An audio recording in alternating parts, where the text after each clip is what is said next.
I think today is a day of remembrances. I didn't know Mervyn would tell a story from when he was a young person in Sabbath school. And I'm going to tell you some things about us as a family, but you'll just get to know us a little better.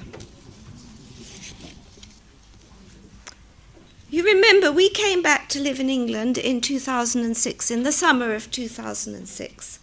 And we're so glad we made that decision. For me to come back home and for Mervyn to come and make England his home. The next year, 2007, Mervyn and I, our son Russell and his wife Caroline, Saray and Dustin went camping together in the south of France, right next to the Mediterranean Sea. This was quite an experience. It was a long journey, first of all by car, down to Dover, then by ferry, and by car again, all the way from Sutton-in-Ashfield, all the way down to the Mediterranean. We were very fortunate, though. We had family living in the middle of France. And so we spent a night in a typical French home with our family before we went on the journey again the next day. This journey was different, though, from the long journeys that we used to make in Africa. Probably about the same distance as it was from Bloemfontein to Cape Town. But it was different because, for one thing, we had to drive on the other side of the road. For another thing, there was more traffic, and we didn't know where we were going. So Russell said, because we were going in two cars, Russell said, I'm going in the front, and you follow me.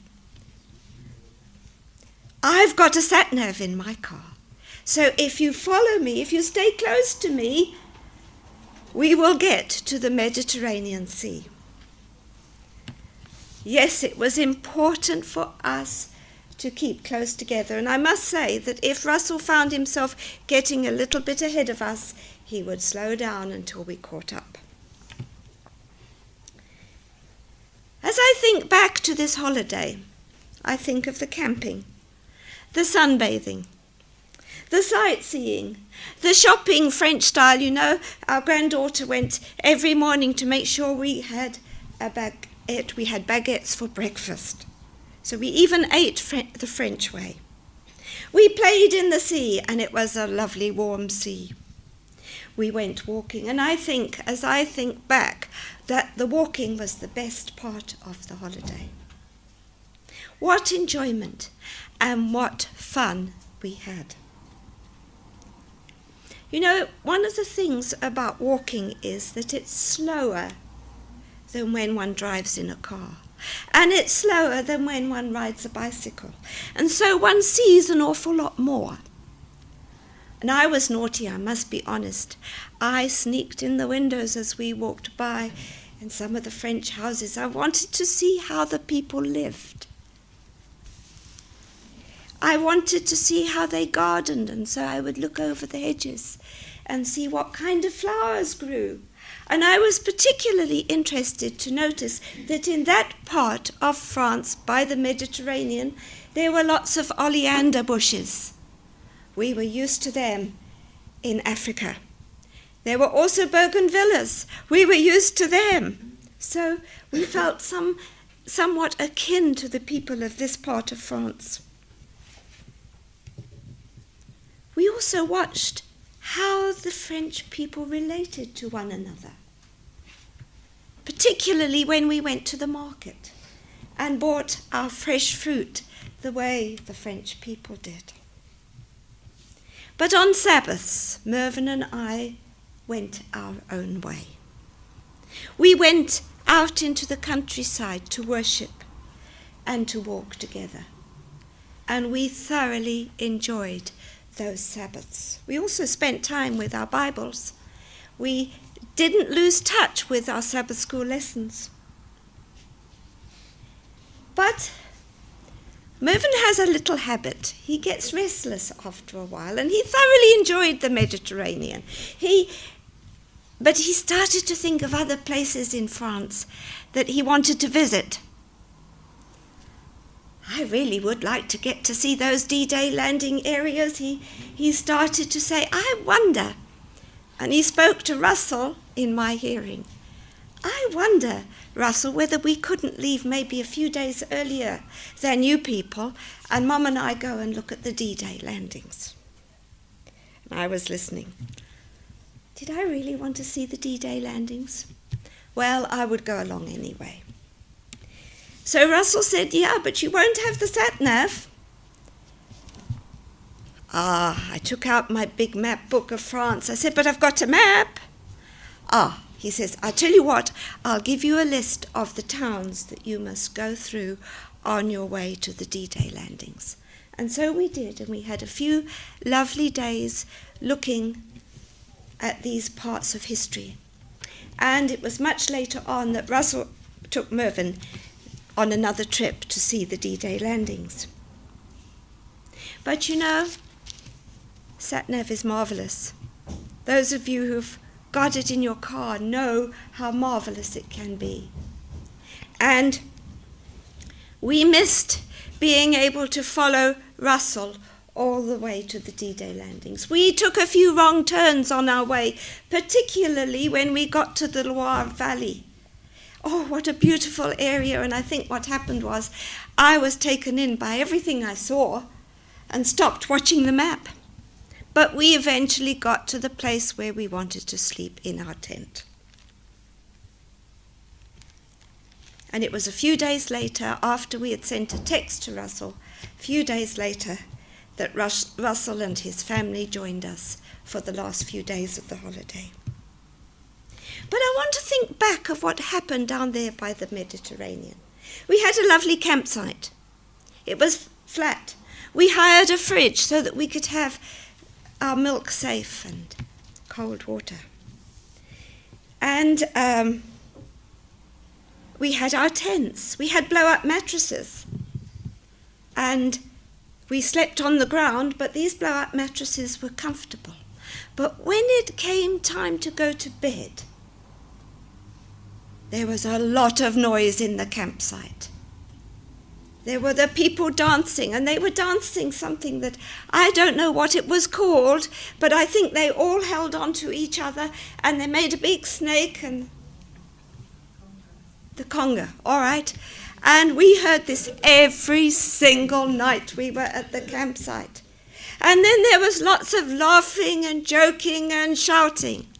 And then there were the other dances that they danced. And you know what? Eunice couldn't sleep.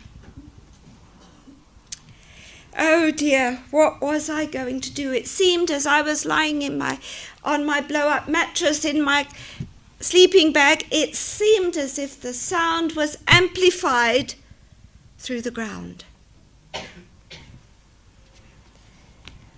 But I had taken along some reading. I always do. And so I got out my book.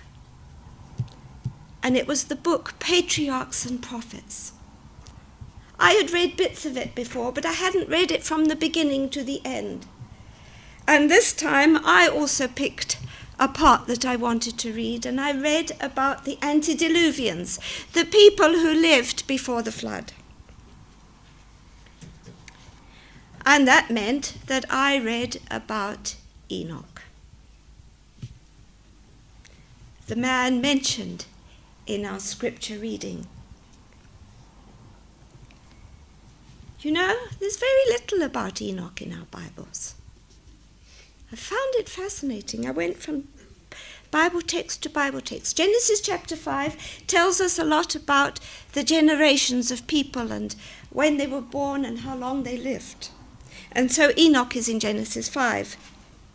Luke chapter 3 tells about the generations backwards. I found that interesting.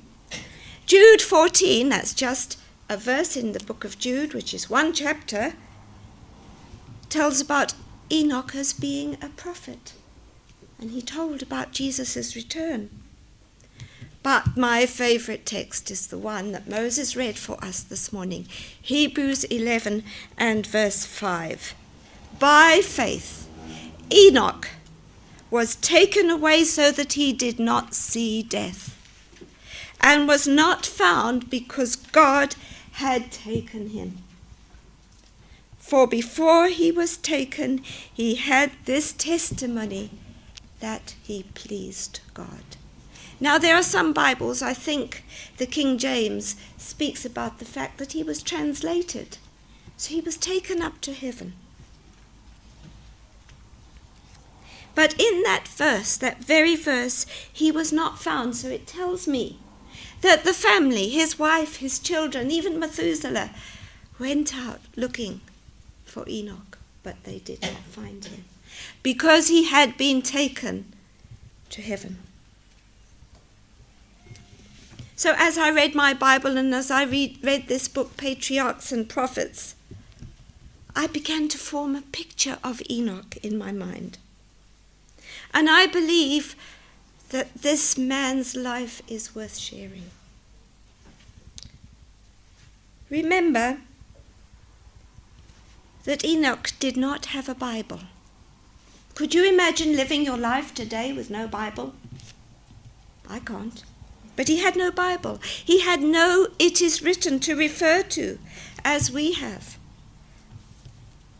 But he had a knowledge of Jesus, his heavenly companion.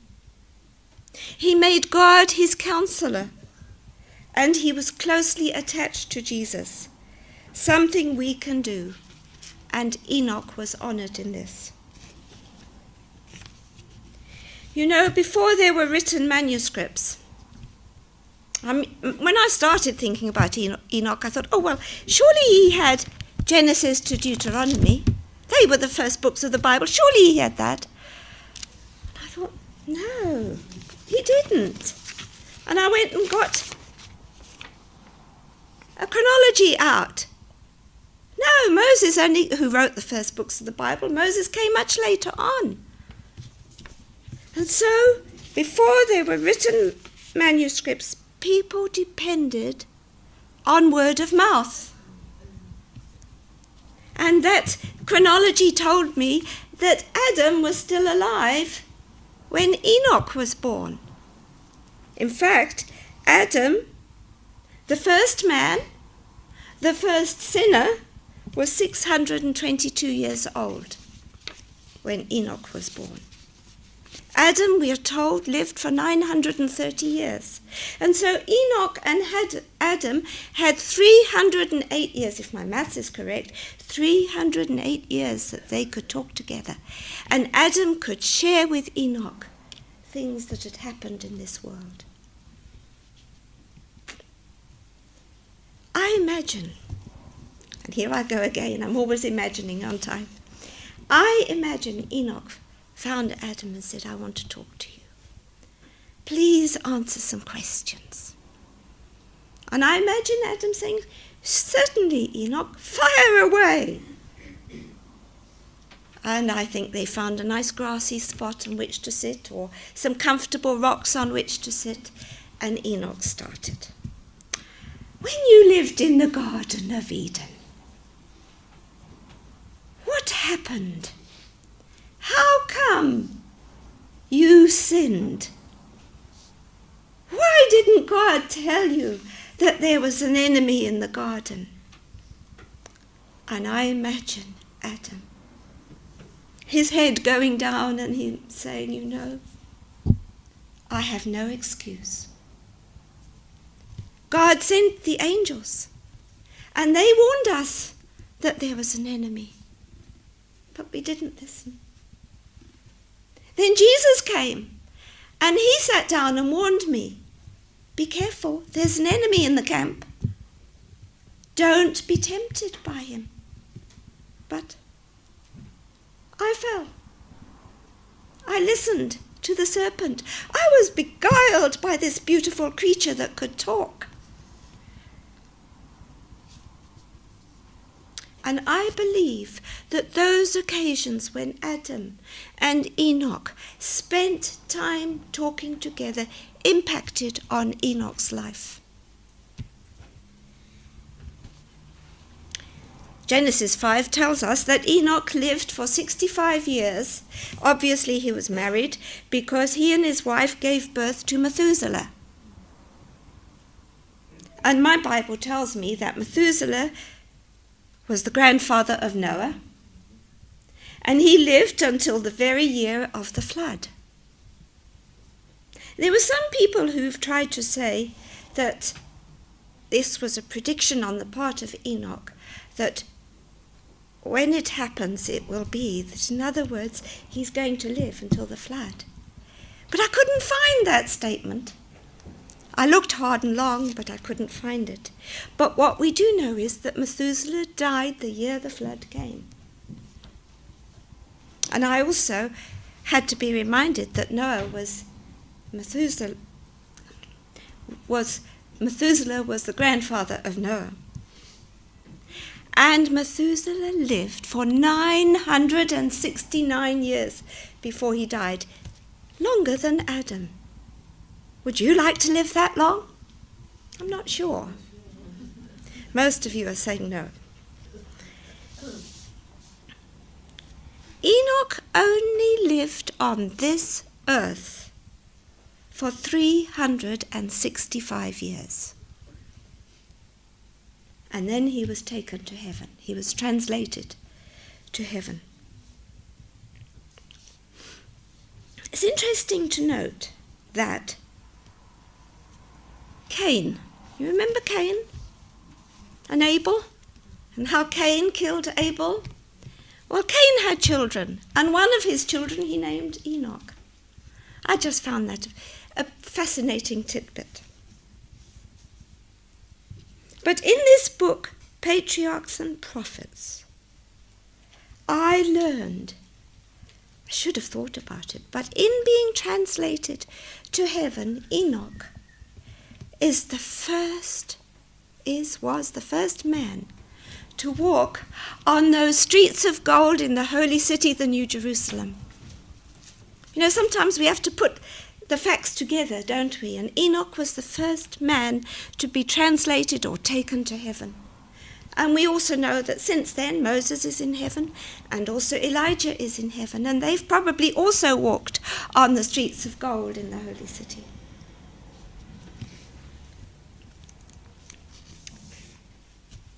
In the Bible commentary set, and there's a set there in our library, Volume 1, we are told that Enoch walked by faith in Christ. And Enoch became Christ's representative, and he desired to be like God. And as time went by, Enoch became more and more like God in character, and my fascination grew. It's important to understand that Enoch did not see God in person while he lived here on this earth. He only saw him by faith. He knew that God was with him, and Enoch chose to adhere steadfastly to the principles of truth. Now, when I use that word adhere, I think of glues, and I think of B&Q, and I think of how I get absolutely stuck up in which one shall I buy, because I don't know which are good glues and which are bad glues. But Enoch, he chose to adhere. He chose to stick steadfastly to the principles of truth. And that's something that you and I can do in our walk with God. We can stick so closely to God that nothing can turn us away from following him. When we do this, our faces will be lighted up by the brightness of his presence. And when we meet each other, even here, but even more so in the new church, every Sabbath we will speak of his power and his goodness to us. Enoch had Christ as his companion, and Christ's companionship is available to each one of us. Enoch walked with God, and even when he was assailed by temptation, by the tempter, he could talk with God about it just as we can. We know that in Hebrews chapter 11, Enoch was translated. He was taken to heaven without seeing death. We know it because we read it and we believe it. But when we come to 1 Corinthians chapter 15, which Mervyn read from in our Sabbath school this morning, we are told about those who will be translated at the close of time when Jesus returns.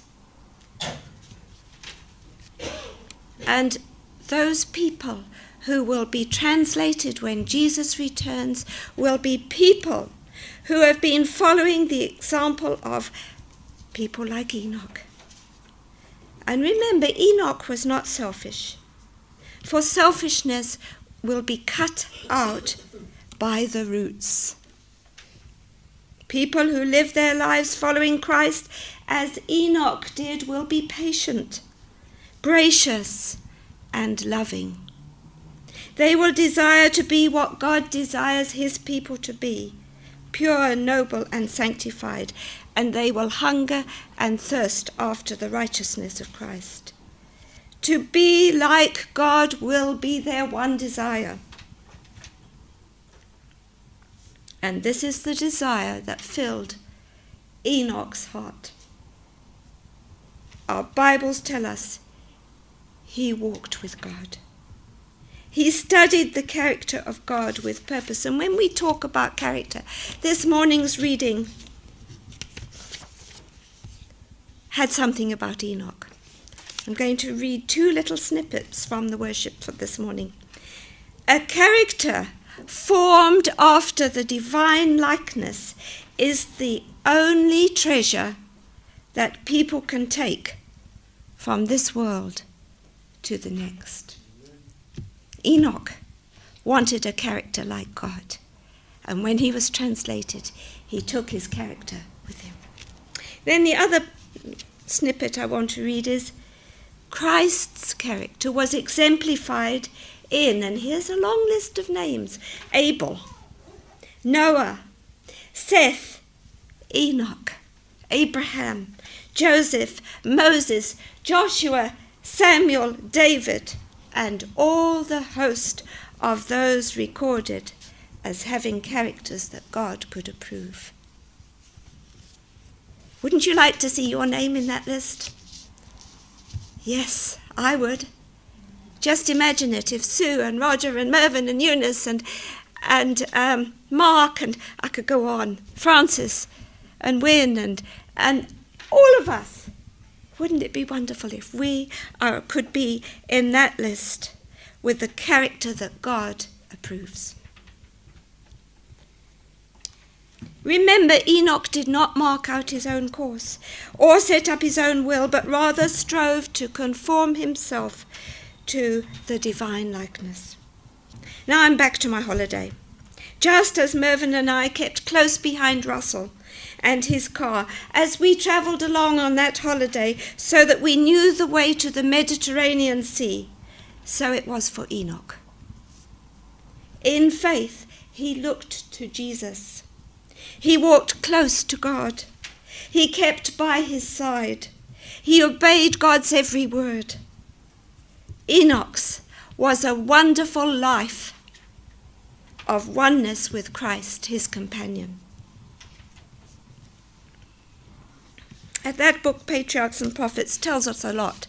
Enoch did not live among the wicked. He chose a place where he felt he was living in a place where the atmosphere was good for him, for his wife, for his children, where the atmosphere would be as pure as possible. And you know, we just spent a week up on the island of Mull in Scotland, and we all commented how good the atmosphere was. The air we breathed seemed to be better than the air down here in Sutton-in-Ashfield.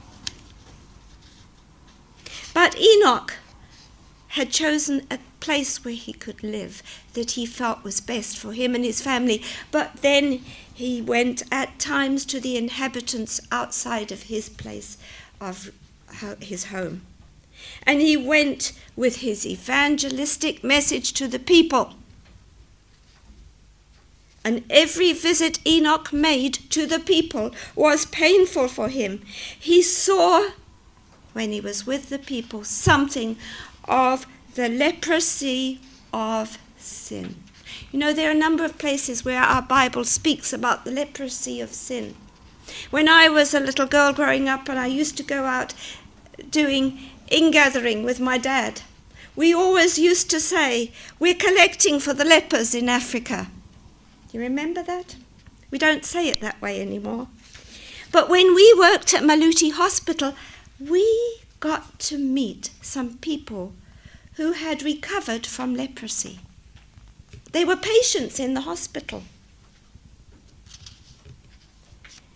They had come there because, mostly it was because their faces had been affected by the leprosy and they had been disfigured, and they came because they knew that at Maluti Adventist Hospital we had an Adventist American ophthalmic surgeon who could do microsurgery, and he would do these tiny fine stitches on their faces, and when the stitches had all healed up, you would never know that those people had suffered from leprosy.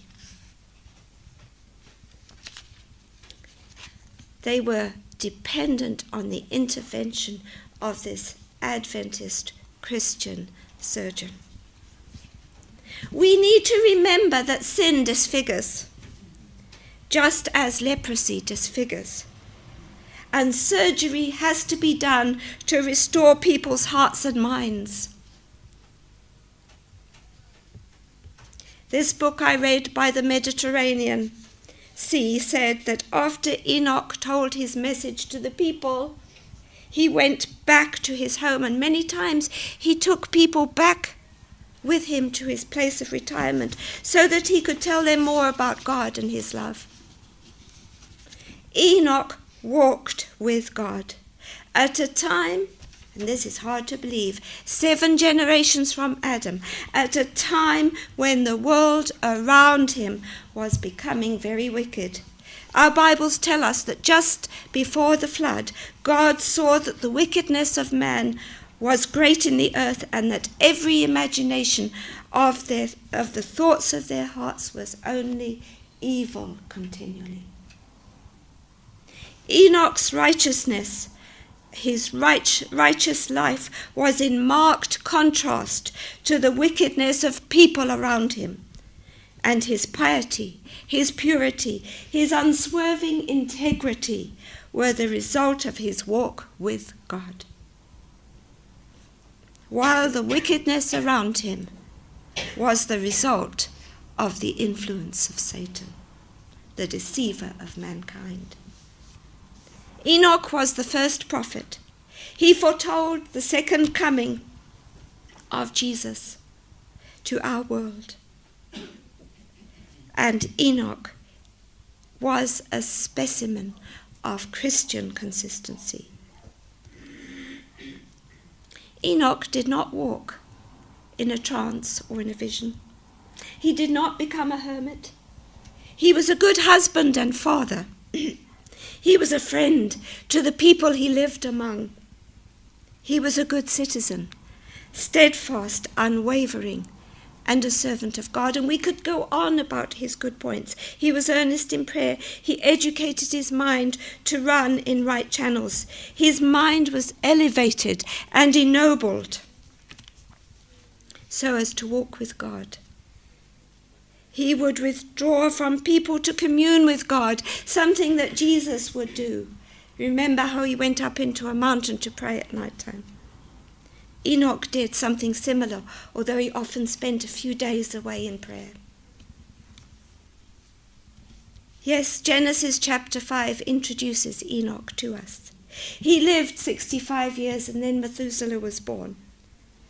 Enoch walked with God after Methuselah's birth for 300 years. and he had other sons and daughters.